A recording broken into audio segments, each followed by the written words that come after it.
Welcome back to the Berg Podcast. Thanks for joining us today. With me today is Dan. Hey, everybody. And Ford. Hey, how's it going? And we're talking, so we've been talking a lot about snow lately. And, we're in the middle of our snow season here, I guess. Have we reached the midpoint? Yeah, we're about midpoint. Roughly the midpoint. We've had some storms. We've had some snow experiences. By the time this episode airs, we'll have gone through probably the biggest storm of the season, likely the biggest storm of the season. We'll see. But that brings us to our topic today, and that is forecasting the weather, predicting meteorology. Yeah. Yeah. So it's Ford brought it up. That why don't we talk about it? And I was like, that's not a bad topic. So weather has changed a lot in our work lifetime, right? Like even in the last 10 to 15, 20 years, it has vastly changed. It used to be you would watch, first it was just the news, and then there was the Weather Channel, and you could watch Jim Cantore stand in front of a hurricane. It was awesome. Yeah. But it's become something different now. Much like the rest of our media, it's changed. And it's become a reality television show. It is a bit of a reality TV show, as everything else is at this point. But it's not all on TV. That's the thing. It's also all not reality. Yeah. Be very clear.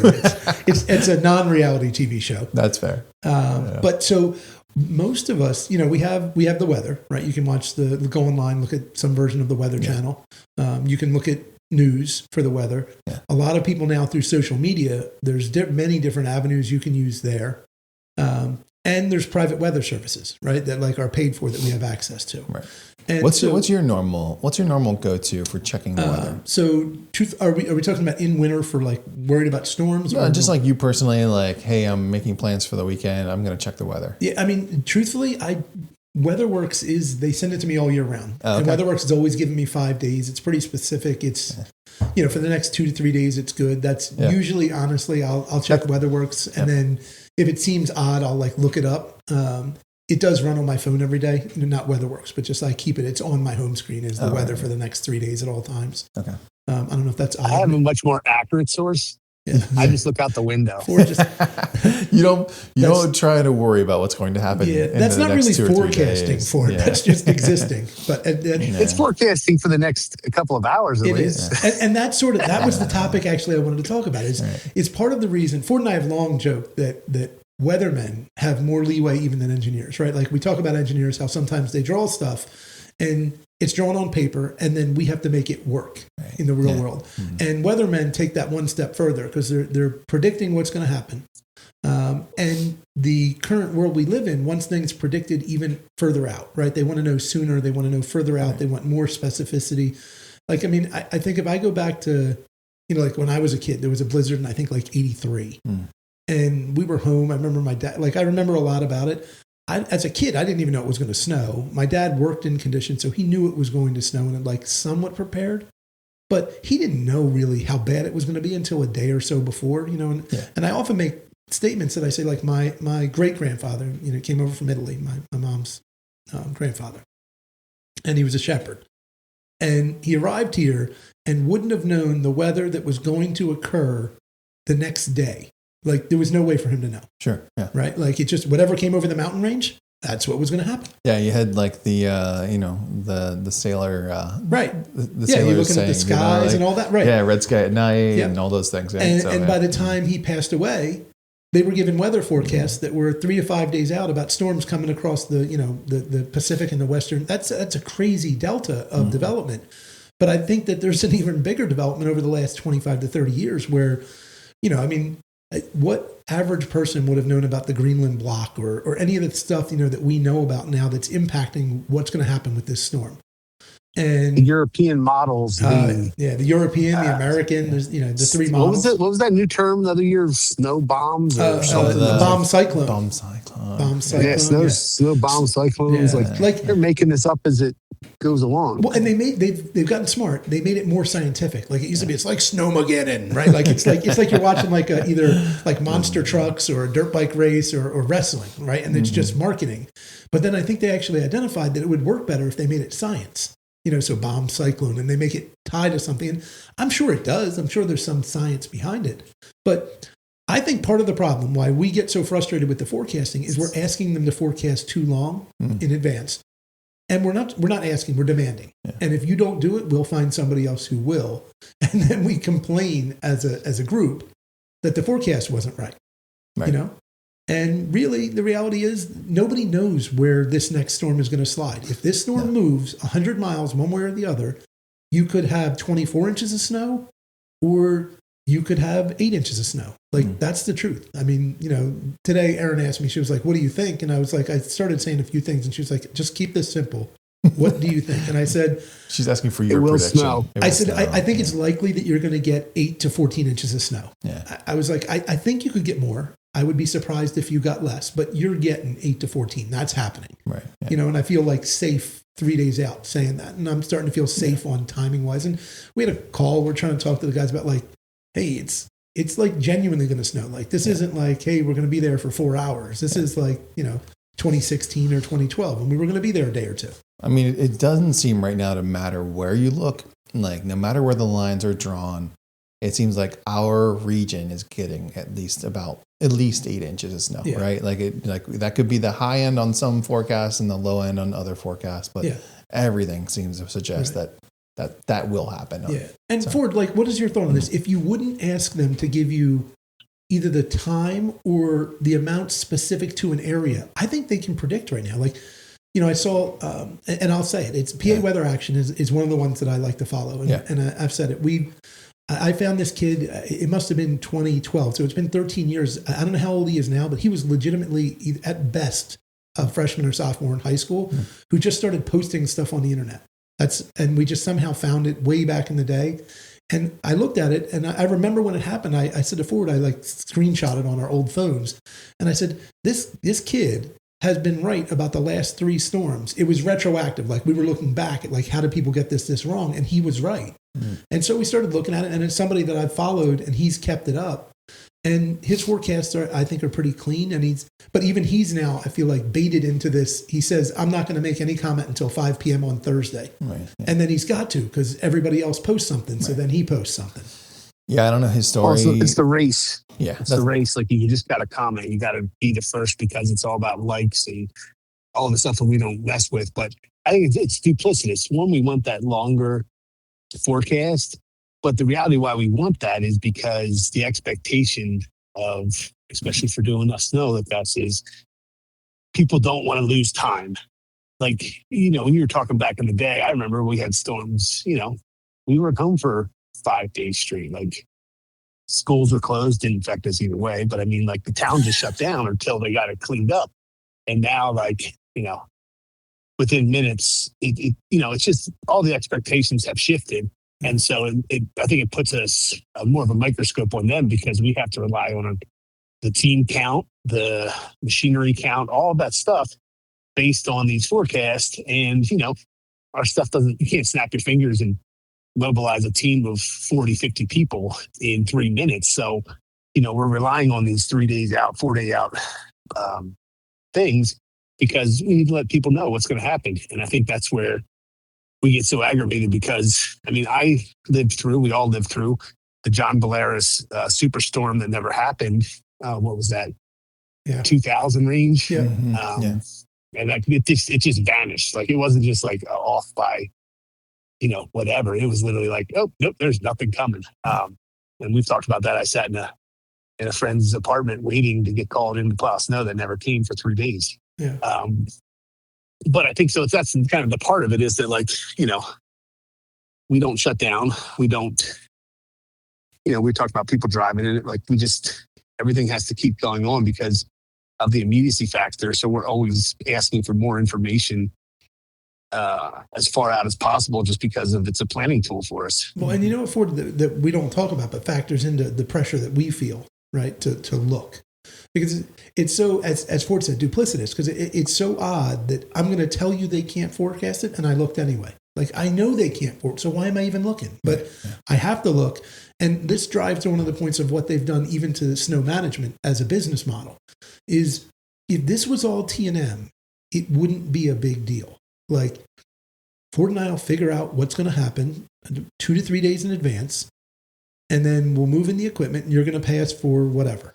Whatever happens, that's what you're going to pay for. And everybody sort of at the ready, but not ready to do anything. But when you're on these contracts that are tiered, lump sum, or per storm, per inch, any of the variations that they've come up with to try and quantify a cost for the companies, and then we all try and figure out how to do it. You're not just trying to figure out how to clear the snow. You're trying to figure out what you're having to do so that you can have, I hate to say it, but like both the minimum there to be able to effectively do what you have to do. Because if you have everyone there, well, you just lost money. So and you burn people's hours. And one of the biggest problems we have is actually not, I think it is underrated how important duration is. Like right now, they're telling us it's going to snow. We know that. There are issues with their forecast right now, right? So their forecast suggests that based on temperatures, first, again, here we go, duplicitous. They're predicting both that we're going to have the lightest snow we've ever had, 20-to-1 ratio versus 10-to-1.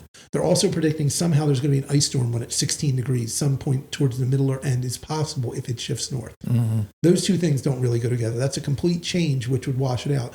They're also saying it's going to snow an inch an hour in southeast PA. And it's going to start at midnight, and it's going to stop at 6 a.m. Now, our friend Heath would say that doesn't math. That's 30 hours. Like if it snowed 30 hours at 1 inch an hour, well, that'd be 30 inches of snow, wouldn't it? So how are you predicting 8 to 14? Sure. When you're saying it's going to snow 30, but it's all probabilities. They don't know when it's going to snow exactly. So like what we try and do between Ford and I, Brad and Scott, we try and take all of these sources and sort of say like, okay, what do we think is the most likely scenario? And then what is best for our team, right? Like that was part of today's conversation is really like, Ford and I, when we looked at it and when Ford built this model, the idea was our people never drove in bad conditions. That's one of the things we really liked about the snow that we do is they were there before it started snowing and they would go home after it started snowing. And that sounds great until a storm lasts 36 hours and you haven't been home in 3 days. Right? Like then it's not so great because you worked for a day and a half, but you were sort of prepping to get there and then you got to get home. You sleep on both sides. You haven't seen your family. A 36-hour storm will cost you 72, no problem. So because of that becomes a big piece of it is we're trying to figure out, okay, when do we got to get guys in? Do we need hotel rooms? How many hotel rooms? When are we trying to use them? When do we put people on the clock?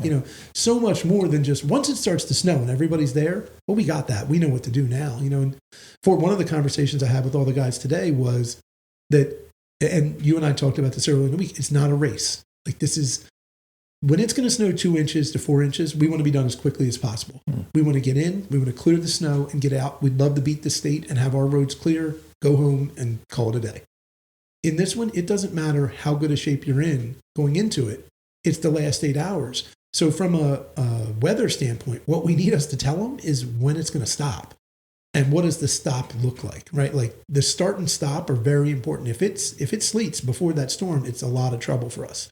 And if it sleets at the end, well, that means you need to have not pushed everything. Like you need to have left snow on the ground so that the sleet will sit on top so you can clear it. So we're looking for such specific information out of the weather. And then we want it way in advance, well in advance of when they should be able to give it to us reasonably. Yeah.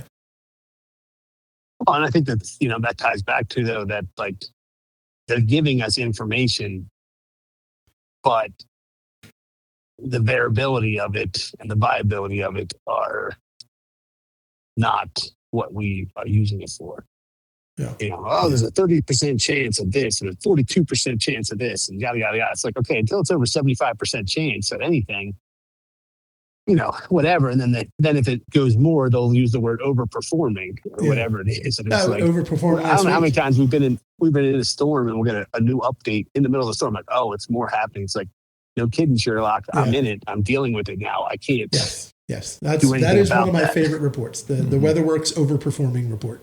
Yeah. And it's like, okay, I'm it's overperforming because people are calling you and telling you like you're not standing with us. You're wrong. You're wrong now, and you're trying to update us, but in a way that no longer is forecasting. It's just it's storytelling at this point about what we're actively doing, reacting to what's already happened, and knowing that it's not over. Yeah, and I mean some of the meteorological stuff that we're trying to deal with. Whether people listening locally or otherwise, there's so much that goes into it. You know, like with where we sit on the edge of the Appalachians, there's stuff that happens between the mountains and you know, say the Susquehanna or the Delaware or the Schuylkill that can impact it immediately. Forget ground temperature and population, all that, but actually like just how the wind comes and did it cross the mountains or did it go around them? You know, all those sort of things. When I was up in the mountains a couple weeks ago, they call it the J cloud. And there's something about the way the contour of coming off the mountains in New York, then over the river, over Lake Champlain, and then there's a giant valley and then really steep mountains. And there's something about that scenario that the snow gets hung up in the like J Peak, Smuggler, Stowe area. And they call them the J cloud. And it's the craziest thing. You'll be looking out and it's completely clear. And then you look at the mountain and it's just dumping. But it's, so like how are you going to, I mean, you can predict that because you sort of know it, but it's based on weather. You can predict it once you know where the winds are coming from. But without the winds, and so that's, you know, there's so much that we're asking them to do. But if they'd stop saying they could do it, I think we'd stop asking. You know what I mean? But as long as they keep saying it, we keep asking, and then we complain that it's not right. Yeah.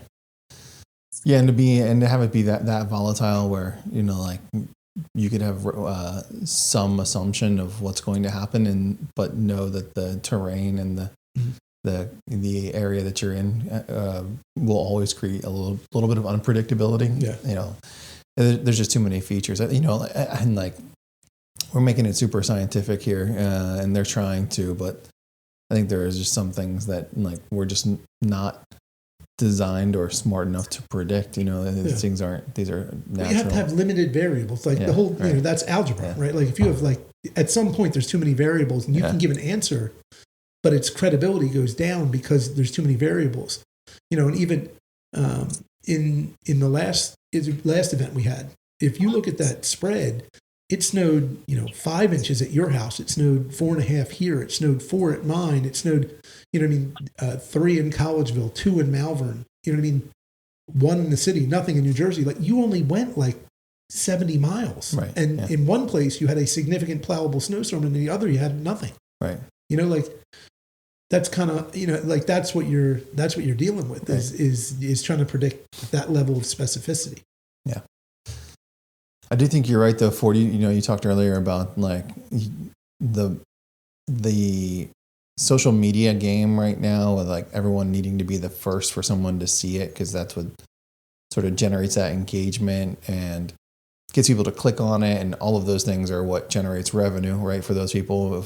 And I don't know the EPA weather guy or the PA Action, like I don't know their stories, like if this is their full-time jobs and stuff like that, but I'm certain that they are expecting and rely on some variant. There's a revenue. There's a return on investment. Yeah, this is a revenue generator for sure for folks like that. So like, as much as they want to be like, you know, hey, I want to give the purest form of this thing. Like, and I read the PA Action Weather or Weather Action, whatever it is. I read his stuff because I agree. It seems to be the most transparent. But he's always in there like, I'm not trying to forecast. I'm just sort of trying to like continue to give you the information. Yeah. And people in the comments are always brutal. They're always, you gave us a number. That is a forecast. And he's like, well, like you asked for it. You asked me for the number. And I don't remember it exactly but I do remember one time Ford and I having a discussion that he was wrong. We're going years. We're going more than a decade ago. We're going here, you know, like a decade ago. Yeah.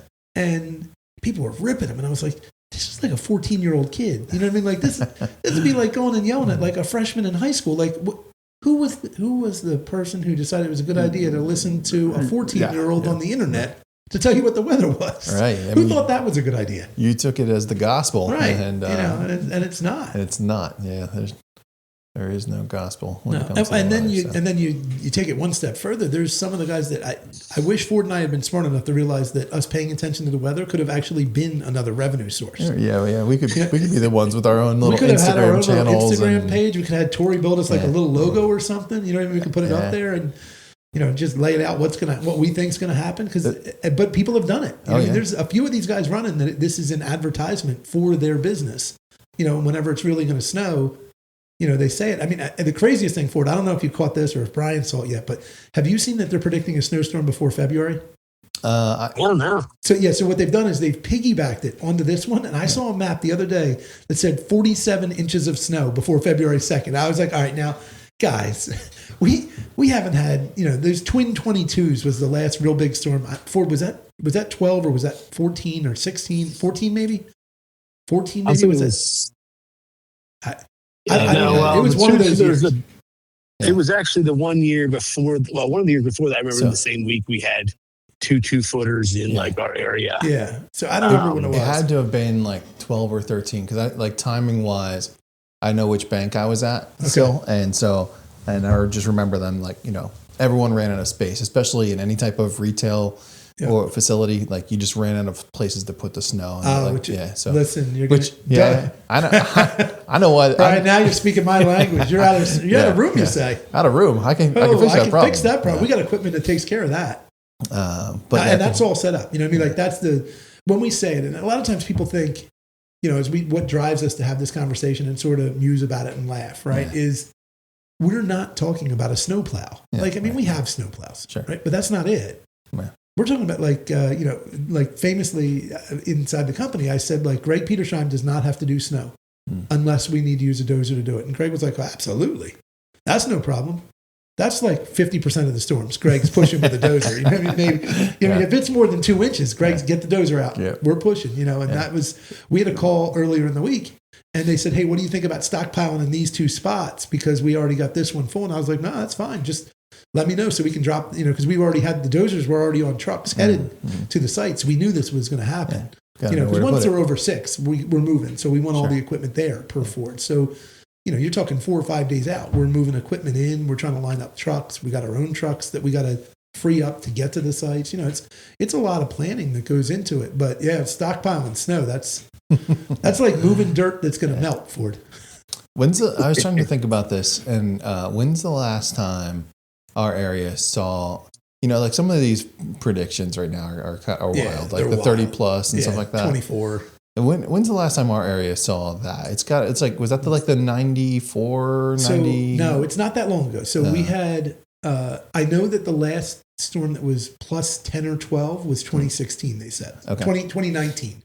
And then in, I think 2013 or 14, we had twin storms that were like 22 inches. Sure. So, you had 40 inches of snow. Yeah. In 2012, I think, Ford, we had 68 or 70 inches of snow over the course of the year. Okay.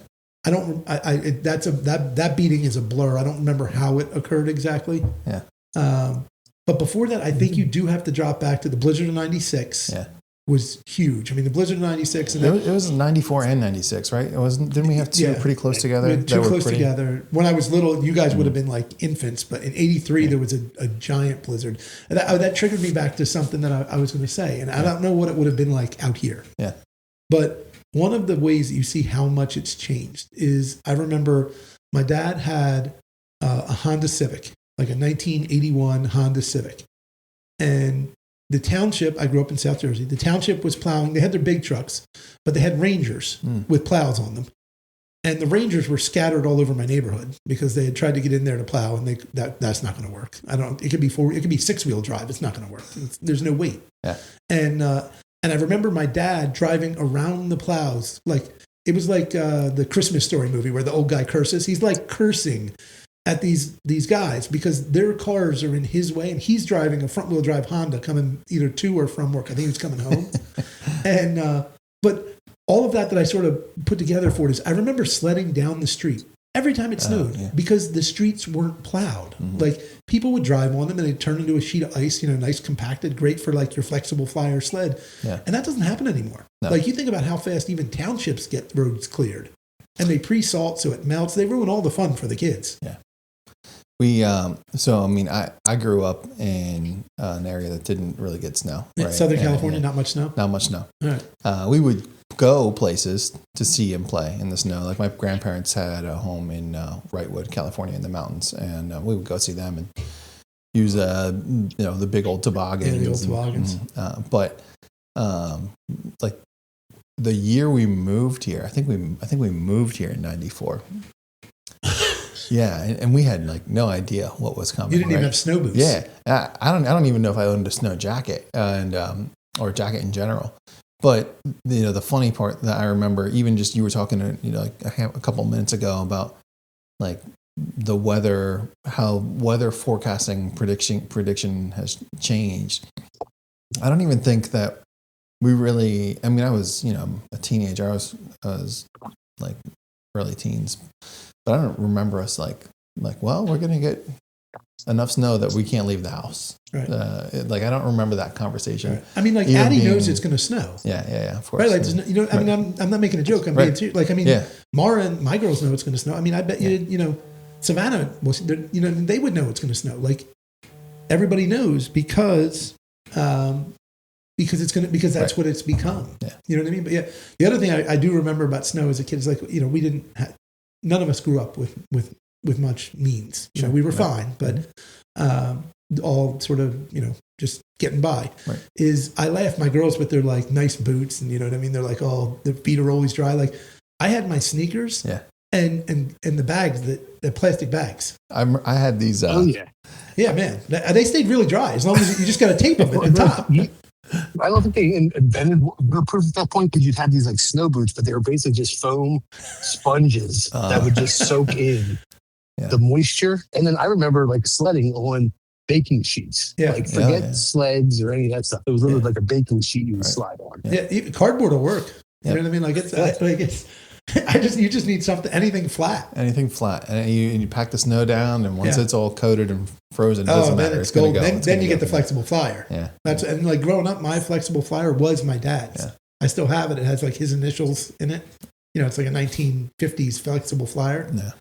And but yeah, I mean, like think about just, things that we always talk about how much stuff has changed in our lifetimes, and weather's no different. You know what I mean? Like we want to know it beyond yesterday. You know what I mean? 5 days out. Like think about that. We say like I'd like it yesterday. Weather we want not yesterday. We want it last week. Yeah. Last week. Tell me what's going to happen. You know what I mean? Like it's you're asking for trouble. Yeah, and like even beyond that, think about the folks who are trying to like plan their summer vacations. Yeah. Like which week is going to be nice in the summer? Yeah. They want that 6-month forecast. Yeah. So I don't know. So everybody better get their plastic bags out. You know what I mean? So you have keep your feet dry. A little bit of duct tape so you can tape that to your pants because you don't want the snow getting in there. Yeah. Get your shoes covered. Get your shoes covered. Yeah. Yeah. So and the next time we talk, we'll say if we can talk about it whether they were right or wrong. I don't know. Ford, we go on the record here for what you're watching. Ford, what's your guess here? I'll even let you guess first. I think we'll be low double digit. Low double. All right. So I mean that's a confident storm. Yeah. I like myself. Low double digits. So you're like that's like 10, 11? Like Ford, you got to pick two numbers. 10, 11? Yeah, 10, 11. You got the bid first, so you're going over under. Okay. Brian, what do you think? I was guessing something like 14, 15 in my head. Yeah. All right. I mean, my window was right in between that. I'm gonna go crazy and I'll go higher purely because I just don't believe that it's going to be 16 degrees and sleet. I mean, if it happens, it happens. I understand the overriding warm air out of the south. I got it. Right. And all the storms have trended north lately. Although everyone forgot December when everything went south and it snowed in Carolina. Yeah. I think you could end up with. I think it's unlikely, but being that you guess 10 and 11 and 14 and 15, I am not going to take 12 and 13. That's the easy guess. I'm going to say we go plus 15. Plus 15, okay. On the snow. And we'll see. But Ford, I want that. That's in Morgantown. I want to be clear here. That's in Morgantown. You want the measurement in Morgantown. Just because based on the maps, it suggests that the hills here, or maybe Brad's house would be. If Brad can measure for me at his house, he's going to get absolutely clobbered. Yeah. Becca's going to be alone for a while. We were talking about it. You got to make sure you got gas for the generators, propane, everything you need better be there. Yeah. Allie texts me. She's like, "Can you let's make sure the generator is ready. Make sure it still runs." I mean, it's supposed to be light, so that shouldn't be a problem. But my fear is like a car taking out a pole by my house, and then that's it, and then no power trucks. Nobody's coming. No. Yeah. It'll be a while. So buckle up. All right, that's a fair place to wrap it up. We've got some predictions of our own here, so we'll have to circle back and pick this up on. I should have never let Ford go first.